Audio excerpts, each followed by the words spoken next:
Hello, done my duty on Sky Sports News and digital and etc. So blog has been prepared and spoke about Luis Enrique, of course, in Sky Sports News. But those that are watching the YouTube channel, well, you probably know what I've been saying. Now, this is, of course, the top 5 of La Liga this weekend, and we have to start with the champions, Barcelona. So they won the league for the 7th time in 10 years, and it's the 9th league of 25 that Barcelona have won, 9 of them with Messi and Iniesta in the side, and of course it's the last one that Iniesta is going to win. So those were the stats, but an interesting discussion is taking place in the media in Spain. I would say even more the social networks or social media than actually in the newspapers. But it happens as well in the bars, and I'm hearing it more and more in England. What do you have to celebrate more? The Champions League, a Champions League win, say Real Madrid wins the league, or a league title? And you can argue it in different ways, because of course glory is given by the ones who lift the Champions League, and is the last game of the season as well.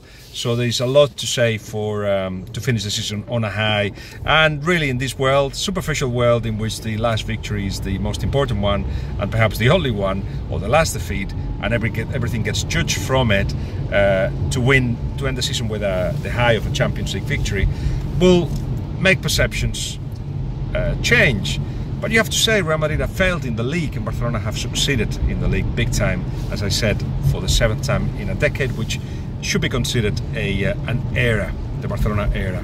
Best team in Spain in the last 10 years. But Real Madrid have won the league 3 times in that period. It's a debate that's interesting. It's a debate that I'm sure some will agree with me that the league's more important, others won't. But let me tell you, I recently spoke to Pep Guardiola about for the update of the another way of winning, which will come out after the World Cup. And one thing that he said is that if he actually tells his players and his sons that they have to work hard every day, that what's important is the process, that to be the best you can be, you have to give everything 100% all the time. How can you then say, but the Champions League is more important, a cup competition that has got less games, and the league is less important?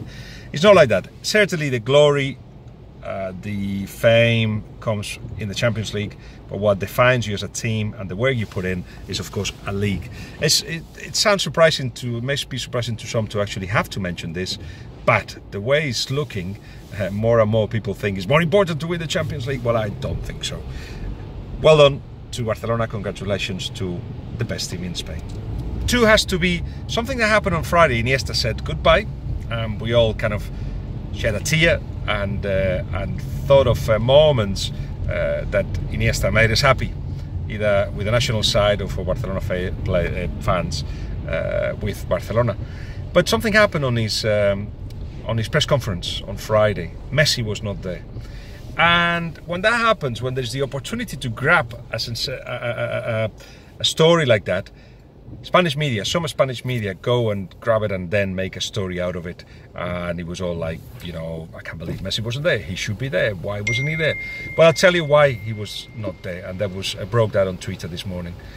Basically, he had an appointment with the passport people for him, his wife, and 2 of his kids. And he asked for another date, but he couldn't make it, and they need the passport, not just because of the World Cup, clearly, but also his family are going to be traveling soon and needed it. And he told Iniesta that he had to make that official appointment. Iniesta said to him, don't worry, our relationship, friendship, which is deep and real, won't be affected because you're not there, in a press conference that actually was organized 48 hours before it took place. So no problems at all there between Iniesta and Messi. People will have to just look somewhere else for problems. But to be honest, this Barcelona side, one of the keys has been that everybody's worked very hard to help everybody this season, including Andre Gomes, who struggled mentally with the demands of Barcelona, and admitted so in a fantastic interview with Panenka. Those of you that speak Spanish should just get hold of it. It does tell you about the difficulties that you could have if things don't go your way.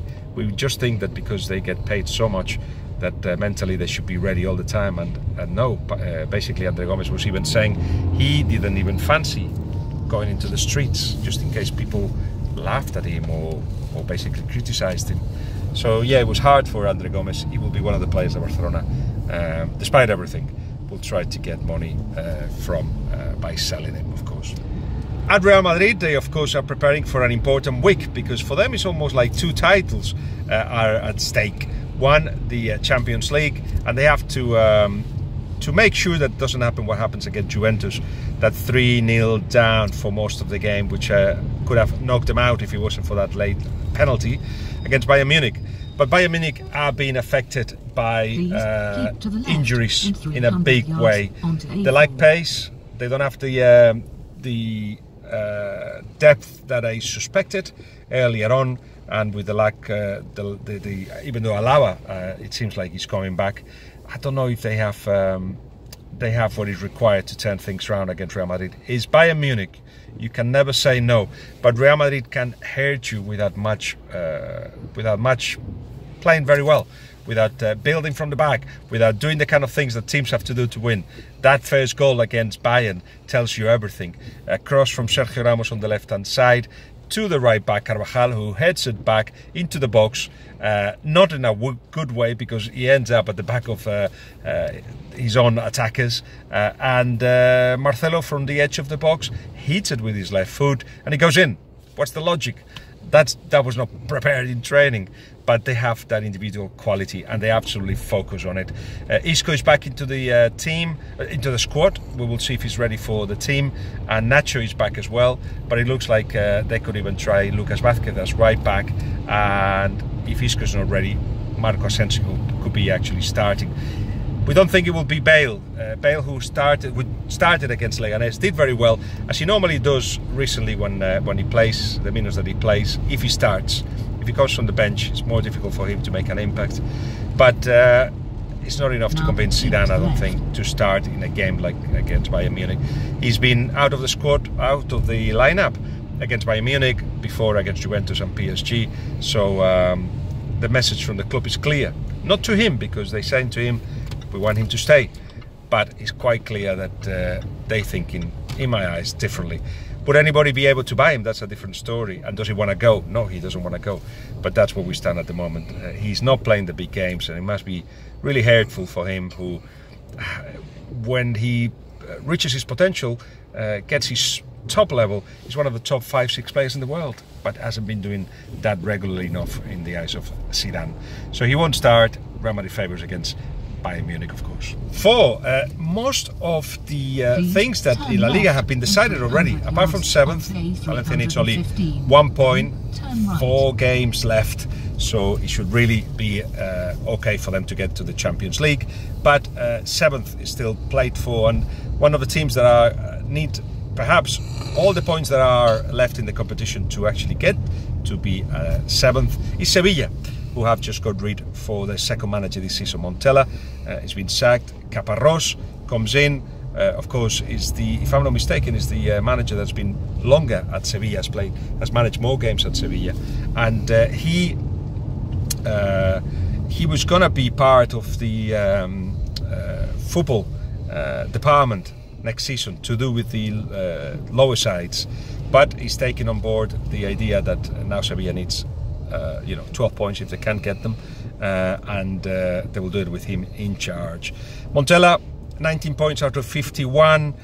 Yes, he managed to get to the cup final, but that defeat against Barcelona just killed any possibility of him staying on. It's the biggest budget that Sevilla has ever had, and Oscar Arias, the director of football, was recently sacked as well. So the 2 football heads, 3 if you count Berizzo, had to leave. Sorry the noise, I mean, it's actually directing us to the Russian embassy, because I'm gonna get my visa for the World Cup. That's the job, one of the jobs today. So yeah, basically Montella used the same 11 most of the time, with 1 or 2 changes perhaps. The team reached the end of the season and the quarterfinals of the Champions League tired. They weren't strong enough, and he's paid for that. His message wasn't clear. It's 9 games without a victory, so that we're talking about the worst run of this century for Sevilla. And of course Betis will finish ahead of Sevilla this season, it looks like. So that's another thing against Montella. And 5 will be a little bit of a preview on the Champions League. We talked about Bayern Real Madrid, but there is one more, of course, related to Spanish teams, Atletico Madrid.